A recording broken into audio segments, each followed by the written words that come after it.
చూస్ country delight, live better. ఇప్పుడే country delight యాప్ని download చేసుకోండి.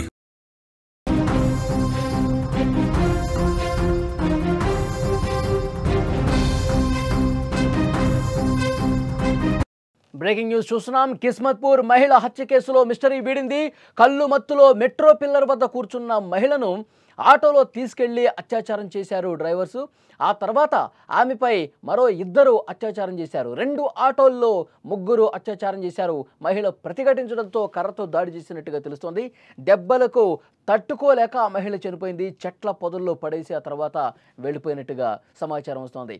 హైదరాబాద్లో ఇటీవల జరిగిన 32 ఏళ్ల మహిళ హత్య కేసును పోలీసులు ఛేదించారు. ఈ కేసులో మొత్తం నిందితులు 3గా తెలుస్తోంది. ప్రాథమిక దర్యాప్తులో విస్తుపోయే వాస్తవాలు వెలుగులోకి వచ్చాయి.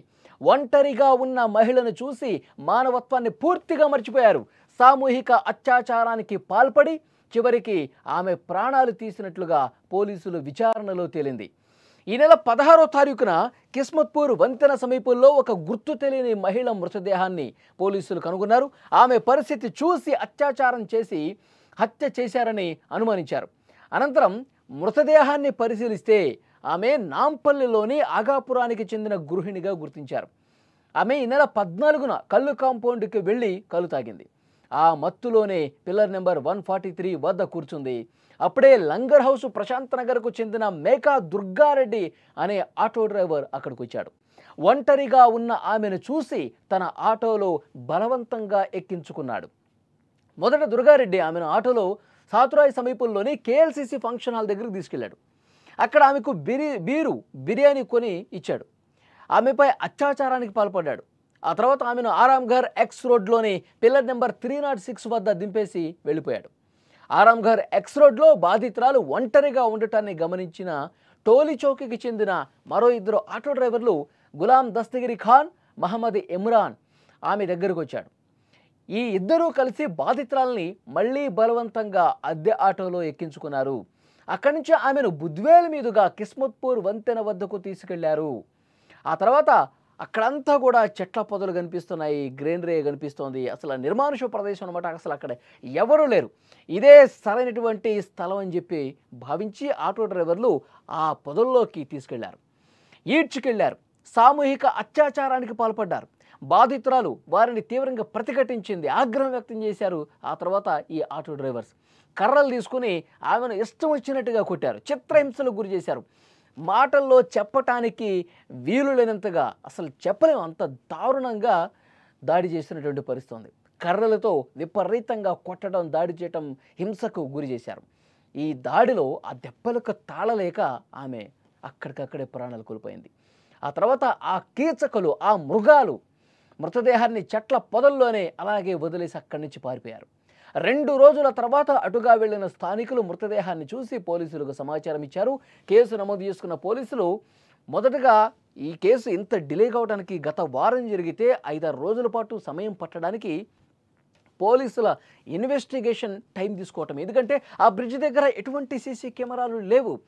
ఆ బ్రిడ్జికి కొంచెం దూరంలో ఉన్నటువంటి సీసీ కెమెరాలు పరిశీలించి అసలు వాళ్ళు ఎక్కడి నుంచి వచ్చారు, ఎటువైపు నుంచి వచ్చారు, ముందుగా ఆమెను ఎక్కడ ఆటోలో ఎక్కించుకున్నారు, బలవంతంగా ఎక్కడికి తీసుకొచ్చారు, ఇవన్నీ కూడా పిన్ టు పిన్ వాళ్ళు అన్ని సీసీ కెమెరాలు ఫుటేజ్ని పరిశీలించిన తర్వాత ఆ ఆటో నెంబర్ ప్లేట్ ఆధారంగా వాళ్ళని అదుపులోకి తీసుకుని, ముందుగా అదుపులోకి తీసుకున్నప్పుడు మాకేం సంబంధం, మేము అసలు ఎవరిని ఆటోలో ఎక్కించుకోలేదు, ఏమీ తెలియదు మాకు, ఎందుకు మమ్మల్ని ఇట్లా తీసుకొచ్చి ఇబ్బంది పెడతా ఉన్నారని చెప్పి పోలీసులనే దబాయించే ప్రయత్నం చేశారు ఆటో డ్రైవర్లు. కానీ వాళ్ళ ముందు కొన్ని ఆధారాలు చూపించారు. ఆ మహిళను ఎలా అయితే ఎక్కించుకున్నారో ఆమెను బలవంతంగా ఆటోలో ఎక్కించుకుని తీసుకుపోయే దృశ్యాలు వాళ్ళకి చూపించి పోలీసులు తమదైన స్టైల్లో క్వశ్చన్ చేస్తే అప్పుడు నిజాలు మొత్తం కక్కేశారు. ఎస్, మేమే ఆమెని ఆటోలో తీసుకెళ్లాము, కిస్మత్పూర్ బ్రిడ్జ్ కిందకి తీసుకెళ్లాము, ఆమెని దారుణంగా అత్యాచారం చేసి కర్రలతో కొట్టి చంపేశామని చాలా స్పష్టంగా పోలీసుల ముందు విచారణలో చేసిన నేరాన్ని ఆ కరుడుగట్టిన మానవ మృగాలు చేసిన నేరం మొత్తం కూడా ఒప్పేసుకున్నారు. వాళ్ళు చెప్పేటప్పుడు పోలీసులు వాటిని రికార్డు కూడా చేసుకున్నారు. ఈలో పోస్ట్మార్టం రిపోర్టు, ఫోరెన్సిక్ రిపోర్టు, అవన్నీ కూడా టెక్నికల్ ఎవిడెన్సెస్ ఏవైతే ఉన్నాయో, సైంటిఫిక్ ఎవిడెన్సెస్ ఏవైతే ఉన్నాయో వాటిని కూడా కలెక్ట్ చేశారు. 2 కూడా పోల్చారు. అక్కడ ఆమె మీద అత్యాచారానికి పాల్పడ్డ సమయంలో అక్కడ ఉన్నటువంటి ఆధారాలు కావచ్చు, తర్వాత వీళ్ళ DNA కావచ్చు, మొత్తం సరిపోలినాయి. వీళ్ళే చేశారు అన్నది చాలా క్లియర్గా సైంటిఫిక్ ఎవిడెన్స్లో కూడా, రిపోర్ట్లో కూడా బయటకు వచ్చింది. వీళ్ళని అదుపులోకి తీసుకున్నారు. అలాగే అతను మొదటగా ఆటలో తీసుకున్న వ్యక్తిని కూడా అదుపులోకి తీసుకున్నారు. మొత్తం ముగ్గురు ఈ ఘాతుకానికి పాల్పడినట్టుగా తెలుస్తోంది. ఇక్కడ క్లియర్గా ఒక విషయం మనం మాట్లాడుకోవాలి. అమ్మాయి ఒంటరిగా కనిపిస్తే హైదరాబాద్లో మహిళలకి అసలు భద్రత ఉందా లేదా, ఇదొక $1 మిలియన్ క్వశ్చన్గా తయారైనటువంటి పరిస్థితి. అంటే ఒంటరిగా ఆడది కనిపిస్తే ఈ కీచకులు వదలరా, అత్యాచారం చేసి దారుణంగా చంపేస్తారా? మనకి దిశ ఘటన కూడా గుర్తుకొస్తుంది. మనం మాట్లాడుకున్నాం. దిశ ఘటన ఎంత దుర్మార్గంగా లారీ క్లీనర్ డ్రైవరు ఎంత దారుణం చేశారు. వెటర్నరీ డాక్టర్ ఆమె గత కొన్ని సంవత్సరాల క్రితం దేశం మొత్తం కూడా ఈ ఘటన జరిగినప్పుడు అట్టుడికిపోయింది. ఆమెను అత్యాచారం చేసి ఆనవాళ్ళు బయటకు రాకూడదని చాలా దారుణంగా పెట్రోల్ పోసి తగలబెట్టేశారు. దేశం మొత్తం కూడా వాళ్ళని చంపేయండి అని చెప్పి ఉద్యమం జరిగినటువంటి పరిస్థితి ఉంది. ఇప్పుడు మళ్ళీ అదే రీతిలో ఆ దిశ ఘటనని తలపించే విధంగా ఆడది ఒంటరిగా కనిపిస్తే అత్యాచారం చేయటం, దారుణంగా చంపేసి అక్కడి నుంచి పారిపోవటం. మనల్ని ఎవరు పట్టుకుంటారులే, ఇక్కడంతా చెట్లు పొదలున్నాయి, ఏ ఆధారాలు లభించదు, మనల్ని అసలు ఎవరు పట్టుకోలేరన్న ఒక ధైర్యంతో వాళ్ళు ఈ నిర్మానుష ప్రదేశానికి తీసుకొచ్చి చంపేసిన పరిస్థితి కనిపిస్తుంది. ఇలాంటి మానవ మృగాలను ఏం చేయాలి? ఆడది బయటకు వస్తే మళ్ళీ సేఫ్గా ఇంటికి తిరిగి వెళ్ళలేని పరిస్థితుంది. ఆడపిల్లల తల్లిదండ్రులు, కుటుంబ సభ్యులు ఇదే వాపోతున్నారు. ఇంత దారుణంగా బయటికి వెళ్ళిన అమ్మాయిని చంపేస్తే మేము అసలు బయటికి ఎలా పంపిస్తాం మా అమ్మాయిని అంటూ ఆడపిల్లల కుటుంబ సభ్యులు, తల్లిదండ్రులందరూ ఆవేదనతో చెప్తున్నారంటే ఎలా అర్థం చేసుకోవాలి? నిజంగా భద్రత లేని సిచ్యువేషన్ ఉంది. ప్రతి క్షణం భయపడి బతకాల్సినటువంటి పరిస్థితి ఉంది. ఇలాంటి మృగాల వల్ల, ఇలాంటి పనికిమాలిన వెధవుల వల్ల వాళ్ళ ధైర్యం ఏంటి అసలు? పోలీసులు సరే దొరుకుతాము, పోలీసులు అరెస్ట్ చేస్తారు, జైల్లో వేస్తారు, మళ్ళీ 5 నెలలకో 6 నెలలకో బయటకు వచ్చేస్తాం, ఇదేనా ధీమా? వీళ్ళని కఠినంగా శిక్షించకపోవటం వల్లే కదా వీళ్ళలో ఇంత ధైర్యం. కొన్ని రోజులు జైల్లోకి వెళ్తాను, మళ్ళీ వచ్చేస్తాను, మళ్ళీ ఇష్టం వచ్చినట్టుగా మృగంలా ప్రవర్తించి ఇంకో అమ్మాయిని కూడా ఇదే విధంగా పొదల్లోకి తీసుకెళ్ళి దారుణంగా అత్యాచారం చేసి చంపేస్తాడా?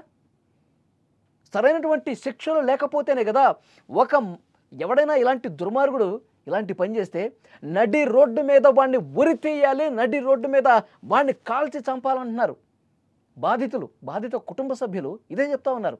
అప్పుడైతే ఇలాంటివి ఆగుతాయి సార్, వాడిని మాకు అప్పగించండి అని చెప్పి అడుగుతా ఉన్నారు. ఇంత దుర్మార్గమా? ఈ వీడియో చూస్తున్న ప్రతి ఒక్కరూ స్పందించండి. కిస్మత్పూర్ బ్రిడ్జి దగ్గర ఆ మహిళని, ఆ అమ్మాయిని అంత దారుణంగా కర్రలతో కొట్టి అత్యాచారం చేసి కర్రలతో కొట్టి చంపారంటే ఏం చేయాలి వాళ్ళని? అసలు ఏ శిక్ష వేస్తే కరెక్టు? వాళ్ళు మళ్ళీ ఈ సమాజంలో తిరగటానికి అర్హులా? ఏం చేయాలి? Please comment.